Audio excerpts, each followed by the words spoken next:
जय हिंद दोस्तों। और अभी हम लोग पढ़ने वाले हैं अपने वर्णमाला का जो बचा हुआ सेशन है उसी को पूरा कंप्लीट करेंगे और थोड़ा तेज़ बोलने का प्रयास करेंगे क्योंकि थोड़ा स्लो आवाज़ जा रही है।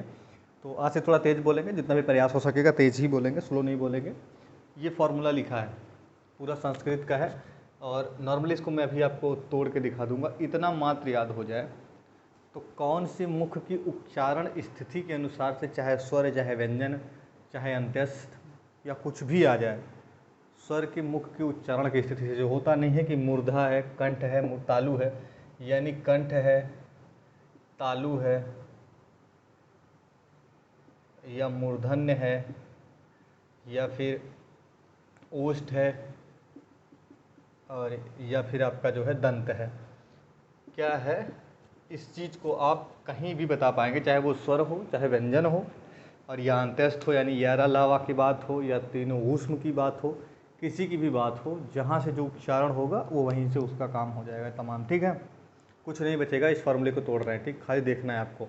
और अगर साफ लिखा नहीं है तब भी मैं बोल रहा हूँ, साफ साफ बोलूँगा, कम से कम बोल तो साफ लूँगा ही। लिखना भले मेरी राइटिंग थोड़ा इधर उधर है, बट हाँ बोलते साफ ही हैं तो इसमें ज़्यादा टेंशन मत लीजिएगा।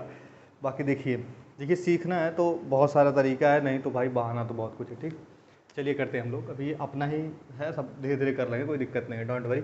अब देखिए, सबसे पहले अकुह विसर्जनीय नाम कंठा लिखा है। मैं क्या बोल रहा हूँ ध्यान से सुनिए। पहले लिखा है अकुह, फिर लिखा है विसर्जनीय, फिर लिखा है नाम, फिर लिखा है कंठा। ठीक, ये माँ है। ठीक, अकुह विसर्जनीय नाम कंठा, ये लिखा हुआ है। ठीक, समझ में आया। इसको हम तोड़ते हैं, देखिए कैसे तोड़ा जाएगा। इसमें तीन चीज़ को हमेशा याद रखिएगा, साइलेंट है, बाकी सबको तोड़िए। ये नीचे जहाँ भी आपको ऊ की मात्रा दिखेगी, इसके नीचे एक ऊ की मात्रा दिखेगी, ये हर जगह साइलेंट है, चाहे जहाँ भी होगा। इसको आपको साइलेंट करके चलना है, इसको आपको साइलेंट करके चलना है। इसको जहाँ हर जगह ये मात्रा आपको दिखेगी पाँचों में, ठीक है, ओष्ठ तक, तो इसको साइलेंट कर लेना है। और जहाँ से नाम लिखा रहेगा उसको साइलेंट कर लेना है। ठीक है, जहाँ से नाम लिखा रहेगा वहाँ से चीज़ों को साइलेंट कर देना है। ये इतना फार्मूला है। ठीक है, बस यहाँ तक है, बाकी दंतोष्ठ वाले में दिक्कत नहीं है। जहाँ से ऊ की मात्रा है ये और जहाँ नाम है, 2-3 बार बताऊँगा आज ही, आराम से देखिए 10 मिनट में। सबसे पहले अकुह को तोड़ते हैं, तो आ और बड़ा आ यानी आ, ठीक है। देन पूरा का वर्ग और फिर हा और विसर्ग। विसर्ग आप समझते हैं, जिसे इसे बिंदी कहते हैं, इसी को हम लोग हिंदी में ऐसे लिख लेते हैं, अंत उसमें जो अयोगवाह में लिख लेते हैं ना दोनों को, यही है। इतने का जो उच्चारण होता है वो होता है कंठ से। ठीक है, यही लिखा हुआ है, बहुत आराम से, बहुत प्यार से समझा देंगे आपको। देखिए, अकुह यानी आ, तो दोनों आ लिख लिया हमने, छोटा और बड़ा। कंठ, अकुह यानी फिर का आएगा तो पूरा का वर्ग, फिर उसके बाद विसर्जनीय नाम यानी विसर्ग, ठीक है, और हा आया था, अकुह के बाद हा आया था तो हा। इतने जो हैं वो कंठ से होते हैं। ठीक है, क्या है, एक बार और पढ़ रहा हूँ, अकुह विसर्जनीय नाम कंठा, आ का हा, ये लिखा गया है, आ का हा, फिर विसर्ग नाम कंठा। कैसे याद होगा पूरी ट्रिक बताऊंगा, कोई टेंशन मुक्त रहो एकदम, ऐसा याद होगा कि ज़िंदगी में नहीं भूलेंगे, ये मेरी गारंटी है। याद करवाना, एक ही क्लास में सारा काम खत्म हो जाएगा। ठीक है, उसके बाद में दूसरा खोलते, देखिए आराम से, सेकंड वाले को।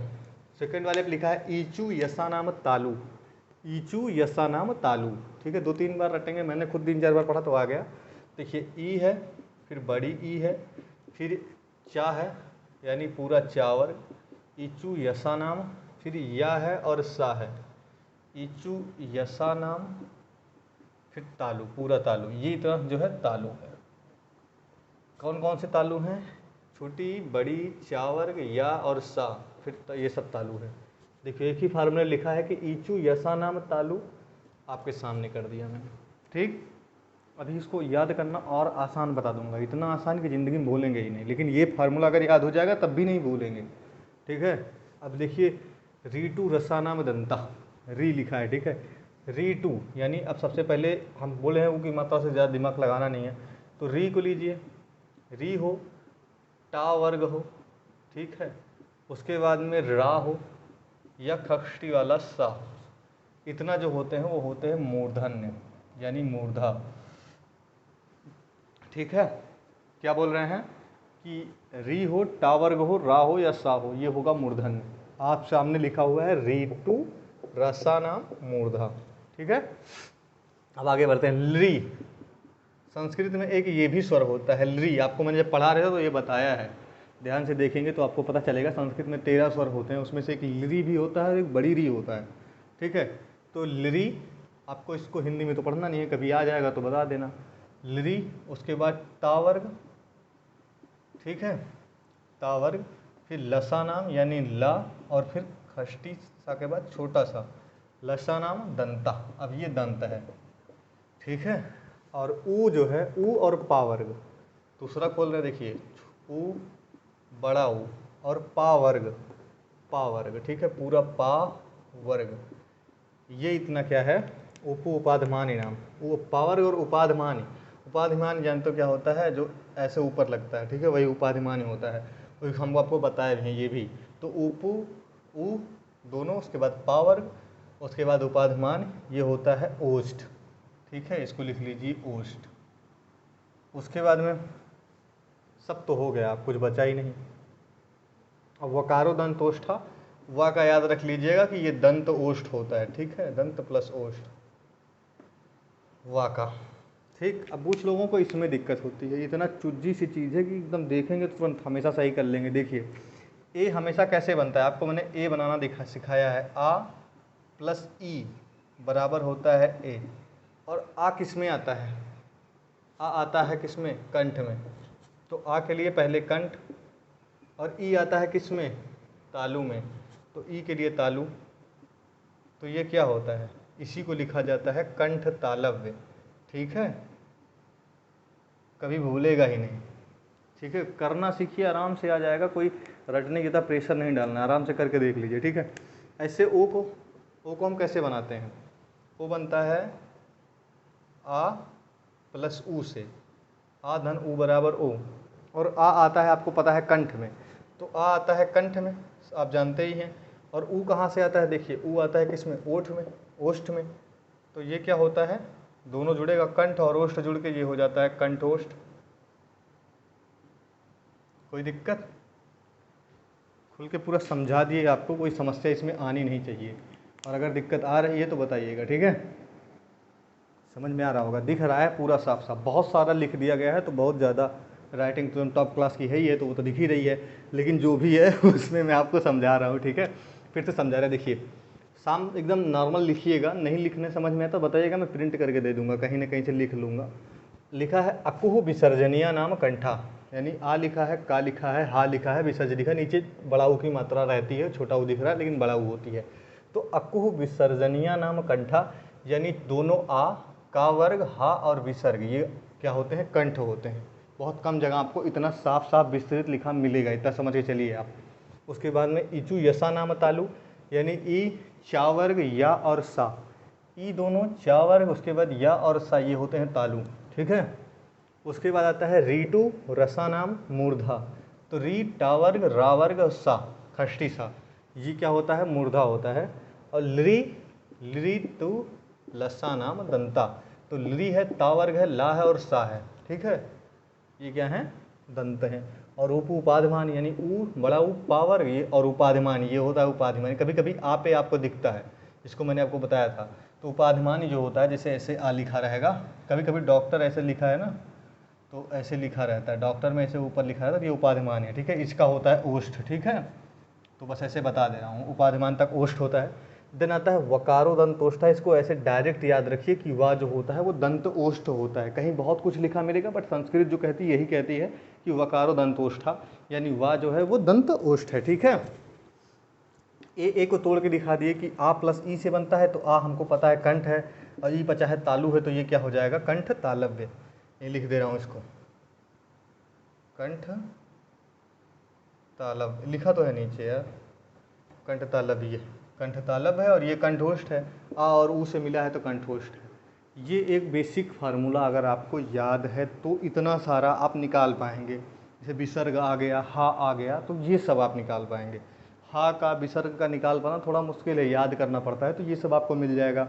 उपाधिमानी का आपको मिल जाएगा, जो चीज़ें बहुत थोड़ा टफ हैं जैसे सा वा का मिल जाएगा, लेकिन अभी कुछ चीज़ों में दिक्कत होगी। तो अब आपको कुछ चीज़ें थोड़ा ट्रिक बताते हैं, ठीक है। अब माइंड कैसे आराम से ट्रिक समझिए और कर लीजिए। इतना आ गया। फिर आपको मैंने एक चीज़ और बताया था कि अगर आप सब पढ़ेंगे, जब पढ़ेंगे तो एक चीज़ भूल जाएंगे कि अकुह विसर्जन नाम कंठा है कि तालु है कि क्या है। तो समझिएगा, पहली लाइन जब भी पढ़िए तो इसको मैंने एक ट्रिक और भी बताया था कि ये के होता है यानी केटीएम से, ये टी, ये एम, ये डी और ये ओ। केटीएम 2 वाली ट्रिक जो आपको बताई थी उसको भी प्रयोग करिए। यानी जब अकुह पढ़िए तो यानी याद रखिएगा कि ये के यानी कंठ में जाएगा, तो अकुह पूरा कंठ में चला जाएगा, ठीक है। आ का हा, ठीक है। विसर्ग भी तो कंठ में जाएगा, पहली लाइन कंठ में, दूसरी लाइन तालव्य में यानी तालु में, तीसरी जो आपकी जाएगी मूर्धन्य में जाएगी यानी मूर्धा में जाएगी। पूरा आपको सामने ये बता दिए हैं, ठीक है। चौथी लाइन आपको जो जाएगी आपकी दंत में जाएगी, इसके लिए डी है। और चौथी जो पांचवी लाइन है पा वाली वो जाएगी ओष्ठ में। ये भी ट्रिक आपको बताए हैं कि केटीएम 2 वाली ट्रिक से दोनों का प्रयोग करेंगे तो बहुत ज़बरदस्त याद होगा। जैसे आप भूल जाएंगे कि उपु उपाधिमान इनाम क्या जाएगा, तो याद रखना है उपु उपाधि में नाम, तो आप समझिए कि पा वर्ग है एकदम लास्ट में और पा वर्ग होता है ओ यानी ओष्ठ, तो याद रखिएगा उपु उपाधिमान ओष्ठा, ऐसे याद हो जाता है, ठीक है। नहीं थोड़ा भूल जाता है कभी कभी, ठीक। तो 1-2 बार प्रैक्टिस करेंगे तो याद हो जाएगा। अब इसको मैं इरेज करूँगा, ठीक। नहीं आएगा तो मैसेज करिएगा, फिर से बताऊँगा। अब फिर से कुछ और बताने चल रहा हूँ कि कैसे याद करना है, ठीक है। चलिए इसको इरेज कर रहे हैं पूरा, ठीक है। बहुत आसान सा कुछ तरीका है, आपको इसी चीज़ को अलग तरीके से ही बता देता हूँ। देखिए देखिए का वर्ग का, उसके बाद में आता है चा, फिर आता है टा, फिर ता, उसके बाद में पा। इतने वर्ग होते हैं, ठीक है। तो इसको हमने आपको भी बोल दिया कि ये के में जाएगा, ये टी में, ये एम में और ये डी में और ये ओ में, इतना जाता है। सबसे पहले आपको बता दिया, बाकी को खोल के समझा दिया था, ठीक है। अब दिक्कत होती है कि कैसे और भरा जाए, तो सबसे पहले यहाँ आप हा को डाल दीजिएगा और छोड़ दीजिए। अगर नहीं भी है हा, अलग से याद रख लीजिए और दूसरी लाइन से स्टार्ट करिए, ठीक। यहाँ को रखिए यारा लावा, जो जानते हैं ना भरा जाता है, तो यहाँ रखिए या, यहाँ रखिए रा, यहाँ रखिए ला, या रा ला, ठीक है, भर गया। और तीनों सा को कैसे भरना है, तो सबसे पहले बड़ा सा, उसके बाद में इसके नीचे खष्टी सा, उसके नीचे छोटा सा, और ये सारा मामला ख़त्म। ये और आसान ट्रिक हो गई, इससे आसान नहीं हो सकता। कैसे किया है, पहली लाइन में आपको यहाँ हा खाली भरना था, और हा नहीं भी भरना चाहते छोड़ दीजिए, डायरेक्ट याद रखिए। बाकी कैसे भरना है, या रा ला वा होता है ना, तो वा को तो वकार दंतोष्ठा में डालिए, वो दंतोष्ठ है, मिक्सअप है वहाँ पे। तो या रा ला को यहाँ डाल दीजिए और फिर सबसे बड़ा सा, फिर खष्टी सा, फिर छोटा सा। जैसे सा का क्रम है वैसे आप ऐसे समझिए कि ये बड़ा सा है, ये मझला सा है और ये छोटा सा है। तो इस तरीके से आप करेंगे, कभी भूलेंगे नहीं, ठीक है। कुछ हद तक मुझे लगता है आपको समझ में आई होंगी, और अगर आया है थोड़ा भी समझ में तो शेयर ज़रूर कर दीजिए, ठीक है, क्योंकि थोड़ा हमको भी सहारा हो जाएगा, आप ही का सहारा है।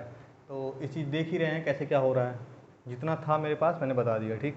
कोई भी बुक हो नॉर्मली मैंने देख के जितना भी मुझे बताना था मैंने बताया, और इतने से काम आपका चल जाएगा। फार्मूला भी बताया, उससे भी चल जाएगा। नहीं फार्मूला अगर साफ दिख रहा है या कोई दिक्कत है तो बताइए, लिख के किसी तरीके से आप उसको टाइप करा के आपको दिला देंगे, ठीक है।